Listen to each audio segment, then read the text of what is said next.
People always ask me what I want for Christmas. Every year. My wife, my kids, the guys at the shop. And every year I say the same thing. Nothing. I already got it. I got it on a mountain a long way from here and I didn't even ask. Let me tell you about that. There were 12 of us. 12, including me. And on Christmas Eve, somebody in a warm room with a clean cup of coffee decided that 12 was an acceptable number to leave behind. They didn't say it like that. Nobody ever says it like that. They said the weather was below minimums. They said the risk to airframes was unacceptable. They said a lot of careful words that all meant the same thing underneath. It meant we were going to freeze to death up there. I was 24. I thought I knew what cold was. I grew up in Minnesota, for God's sake. I'd shoveled driveways in February with snot frozen to my face. But that was a different cold. That was a cold you walked into the house from. This was a cold that wanted something from you. It wanted your fingers first, then your feet, then the part of your brain that tells you to keep moving. We were up at around 9,000 feet in a place I'm still not supposed to name, so I'll just call it the Saddle. It was a notch between two ridgelines, a little dip in the mountains where the wind funneled through like it was being squeezed out of a tube. The op had gone sideways the way ops do. Fast and ugly and not the way anybody briefed it. We'd taken contact coming off the objective, lost 2 guys hurt bad, and the only thing that kept us alive was getting to that saddle and putting rock between us and the valley. I remember the exact moment it started snowing. We just gotten Marcus stabilized. Marcus was our point man, big quiet kid from Georgia, and he'd caught one through the thigh that nicked the artery. Doc, that was me. I was the corpsman. I had my whole hand pressed into his leg for what felt like an hour, talking nonsense, telling him about my mom's stuffing recipe, anything to keep him with me. And right when I got the bleeding to slow down, I looked up and the first flakes were coming down. Soft, almost pretty. The kind of snow that looks nice in a movie. Our team leader was a senior chief named Ortega, Eddie Ortega. 18 years in, the kind of man who never raised his voice because he never had to. He was on the radio with the air boss, and I watched his face while he talked. I'd never seen Ortega scared. I want to be clear about that. In 2 years, I had never once seen that man scared. I saw it then. He didn't say anything for a second after he signed off. He just looked at the radio in his hand like it had told him a lie. Then he looked at the snow. Then he looked at us, all of us hunkered down in the rocks with our weapons out, and he made his face go flat and calm again. But I'd already seen it. Birds are grounded, he said. Weather.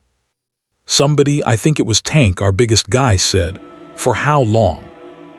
And Ortega didn't answer that. He just said, we're gonna get a fire discipline going, conserve heat, hold this position. They'll come for us when they can. When they can. That's the phrase that's lived in my head for 20 years, when they can. The thing is, in the mountains, weather can sit on you for 2 days. 3. We all knew that. Every man in that saddle had done enough deployments to do the math. We had the clothes on our backs and what was in our packs and 2 wounded men, and the temperature was dropping a degree every 20 minutes, and the snow was coming harder now, sideways, stinging. 2 days was a death sentence. Everybody knew it. Nobody said it. You want to know what men do when they realize they might die? It's not what the movies show you. There was no speeches, no clutching of dog tags. We just got quiet and we got busy because busy is the only thing that keeps the fear from eating you alive. We dug. We made little walls out of rock and snow to block the wind. We rotated guys closest to Marcus and the other wounded man, fam, so the warm bodies were where they needed to be. We checked weapons we'd already checked. And we waited. I want to tell you about the radio, because the radio is where she comes in, even though we didn't know it yet. Our comms were spotty up there, the mountains chopping everything to pieces, but every so often the net would clear and we'd catch fragments of the wider world. The TOC, that's the Tactical Operations Center, the headquarters guys, the warm room clean coffee people, they were running the whole battle space. And around 2200, maybe 2230, I caught a piece of a transmission that wasn't meant for us. It was a woman's voice. You didn't hear a lot of women's voices on those nets back then. Not because they weren't there, but because of where they were and weren't allowed to be. So it caught my ear. She was asking about us, our call sign. She was asking the TOC to confirm our last known position, our number of souls, our wounded.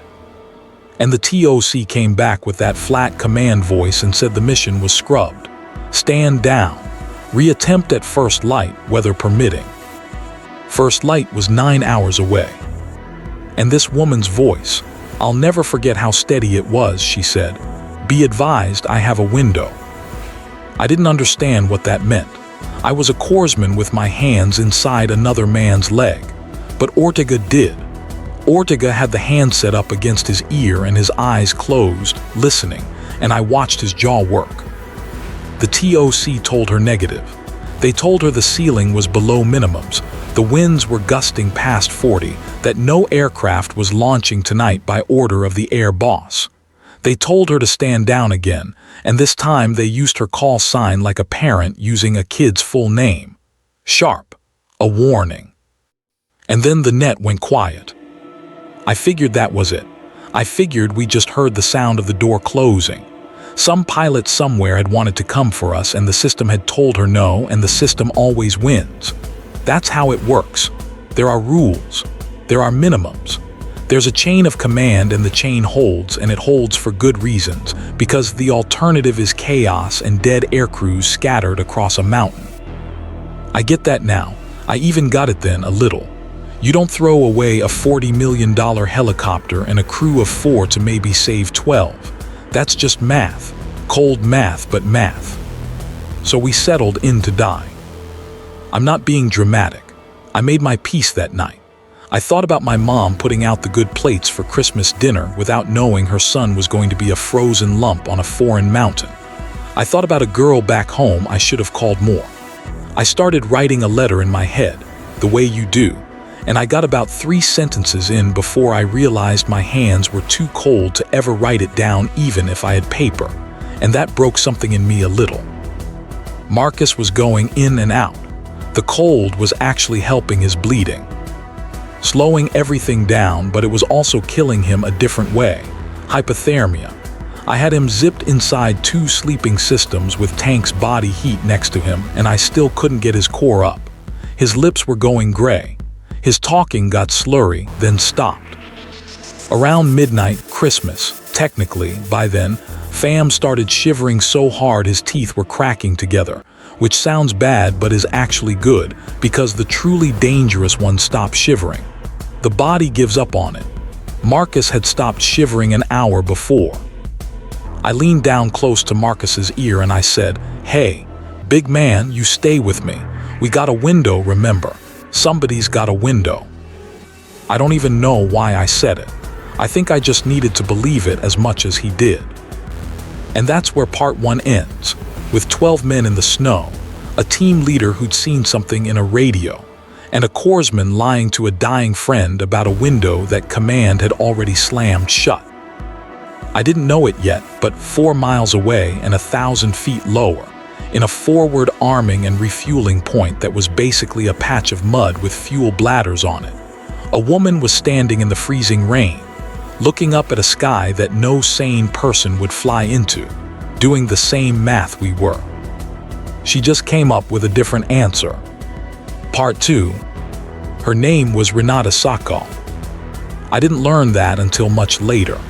To us, that night, she was just a voice and then a sound and then a miracle. But I want you to know her name, because the world should know it, and because the people who tried to bury what she did would have been happy if it stayed a blank. She was a chief warrant officer, a pilot. She flew a Black Hawk, which is a big, heavy, beautiful machine that is not designed to thread itself between 2 mountain ridges in a 40-knot crosswind in 0 visibility at night. There are pilots who will tell you it can't be done. They're mostly right. It mostly can't. Here's what I pieced together over the years, from her crew chief, from the investigation, from her own words eventually. When the TOC told her to stand down, she didn't argue. People expect the hero to argue, to make a big speech, to shout into the radio. She didn't. She'd already learned that arguing with the chain just gets you noticed and shut down faster. So she went quiet, and her crew thought that was the end of it too. Then she walked over to her co-pilot, a young guy named Bell, and she said something to him I've thought about 1,000 times. She said, "If I fly, I'm not ordering you onto that aircraft. You can climb out right now and nothing happens to you. This is mine." And Bell, 26 years old, looked at her and said, "Where you sitting, ma'am?" And she said, "Right seat." And he said, "Then I'll take the left." That was it. That was the whole conversation. Two people deciding to maybe die for 12 people they'd never met on Christmas against direct orders, and the entire negotiation took about 9 seconds.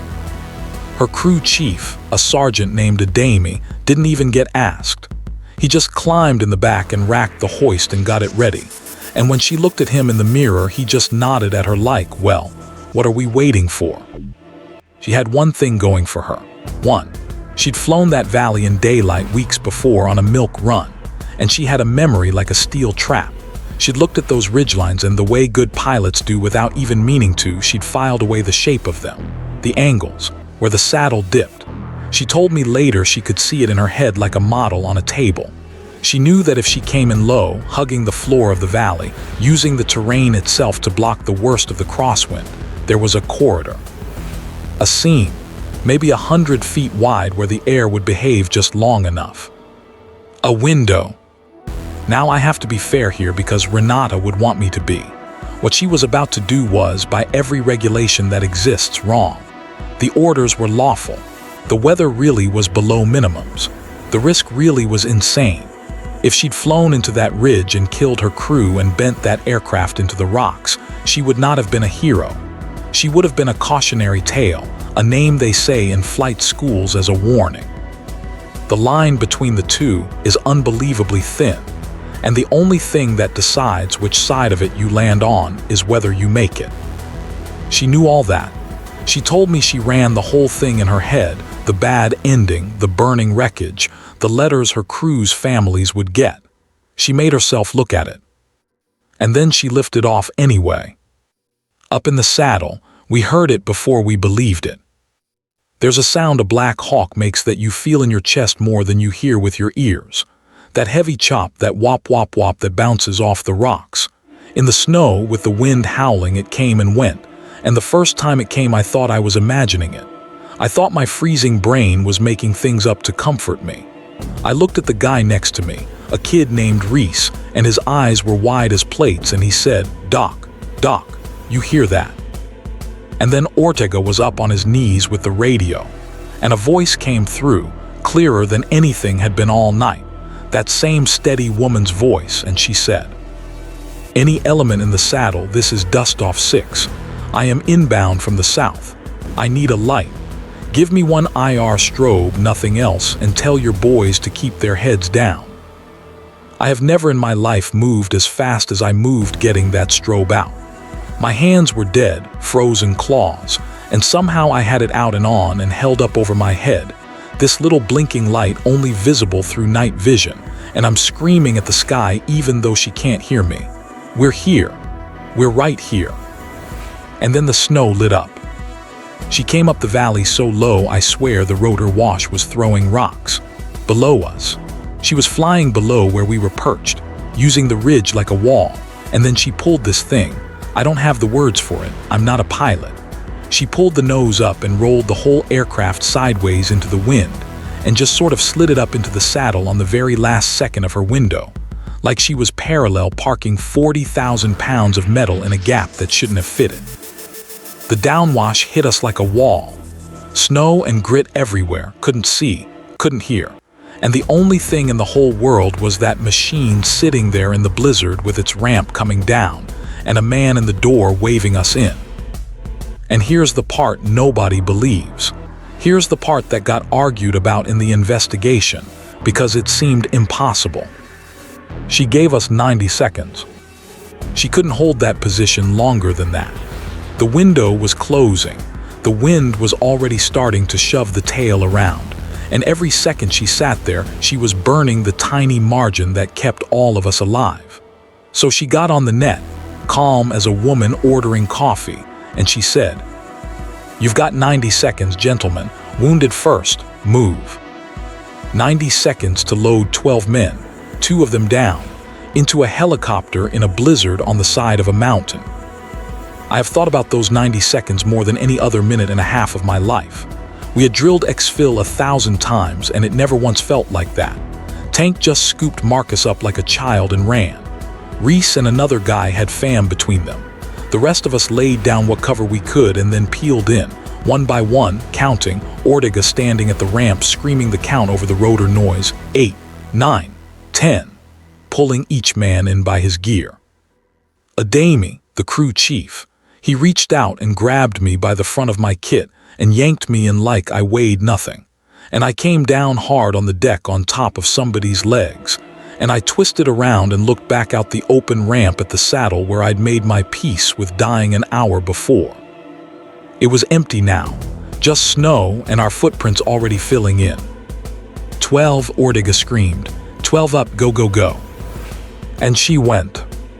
I felt the whole aircraft drop. My stomach went up into my throat.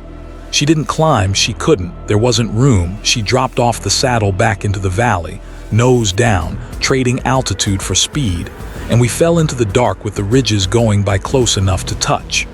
Adami later told me the radar altimeter was screaming the whole way down. The aircraft was screaming. Everything was screaming except her. The last thing I remember from those 90 seconds is looking up at the cockpit through the gap, at the back of her helmet, lit up green from the instruments, perfectly still while the whole world tore apart around her. 2 hands on the controls, not a wasted motion. And then we were in the valley, picking up speed, and the worst of the wind was behind us, and somebody in the back let out this sound, half a laugh, half a sob, and then we were all making it, all 12 of us, this animal noise of men who were supposed to be dead and weren't. I got back to Marcus. His core temp was dangerously low, but he had a pulse. He had a pulse. And the heater in that bird was already pumping warmth into him and into all of us. And I held his face in my 2 ruined hands and I said, "Big man, you hear me? We got our window. Somebody had a window." His eyes opened just a slit. He didn't say anything, but he heard me. That's where part 2 ends. With 12 men in the belly of a helicopter that should never have come, alive because of a woman who'd been told no, and decided the word didn't apply to her tonight. But the story doesn't end with the rescue. It almost never does. Because when we got back, the same system that had grounded the birds for good reasons was waiting for her with a different kind of cold. Part 3. They tried to court-martial her. I want to sit with that for a second, because when I first heard it, years later, I genuinely couldn't speak. 12 men. Christmas Eve. A flight that pilots still talk about like a ghost story. And the thanks she got, the first thanks, was a board of officers asking her to explain why she disobeyed a direct and lawful order and risked a multi-million-dollar aircraft and the lives of her crew. And here's the thing, they weren't wrong to ask. I've made my peace with that part too. That's what the system is for. If everybody just flew off into storms whenever they felt like heroes, you'd lose more crews than you'd ever save. The rule that grounded those birds had been written in the blood of people who died not being careful. The board had to ask. But there's asking and there's burying. And some of the people in that room wanted to bury her because she'd embarrassed them. Because the order they'd given had been the safe, defensible, by-the-book order. And the only reason it looked bad now was that she'd gone and proved it's survivable. Nobody hates being right less than a man whose caution gets shown up by somebody else's courage. You know what saved her? We did, the 12 of us. Ortega found out. I don't know how. Ortega knew everything eventually. And when he found out they were convening a board, that quiet man who never raised his voice got on a plane on his own dime and showed up to that proceeding in his dress uniform with his rack of medals, and he asked to speak. And then 11 more requests came in behind his, because once Ortega moved, all of us moved. They couldn't very well court-martial the woman who saved 12 Navy SEALs, while the 12 SEALs were standing in the back of the room. I was there. I want you to picture it. Some sterile room, fluorescent lights, a long table, and her sitting at it alone in her flight suit, this small, straight-backed woman with her hands folded, ready to take whatever they gave her without complaint. She hadn't asked us to come. She didn't know we were coming. And when the door opened and we filed in, one after another, 12 of us, I watched her turn around and see us. And that steady face, the face that didn't flinch flying into a mountain, that face finally broke. Just for a second, just her eyes. Then she got it back under control because that's who she was, but I saw it. Ortega stood up and he said his piece. He didn't make a speech. Ortega never made speeches. He just laid out in that flat, calm voice exactly what would have happened to 12 men if Chief Warrant Officer Sokol had obeyed her orders that night. He described the cold. He described Marcus's leg.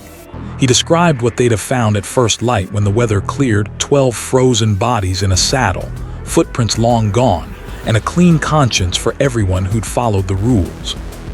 "You can punish her for what she did," Ortega said. "That's your right, but you should know what you're punishing. You're punishing her for the fact that I get to go home to my kids. You're punishing her for the 12 Christmas dinners that happened this year that weren't supposed to." Then he sat down. They didn't court-martial her. They couldn't.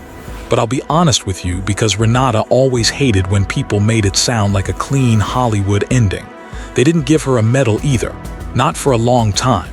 They did this thing the system does where it decides it would rather just not talk about something. No charges. No award. No record, really. Just a quiet understanding that everyone would move on and pretend it hadn't put a crack in the wall. She didn't get the recognition for years. She kept flying. She did her 20 and she got out and she became a flight instructor of all things, teaching young pilots, and I have to laugh, teaching them to respect the limits, to know their minimums, to not be cowboys. And every one of those kids learned to fly safe from a woman who once flew the most reckless rescue any of us had ever heard of, and not one of them knew it because she never told them. I found her again, about 12 years after the mountain. I'd left the teams by then, got married, had kids, opened a little business. Normal life. The kind of normal life you only get to have because somebody flew into a storm for you. And it ate at me all those years that I'd never thanked her. Not properly.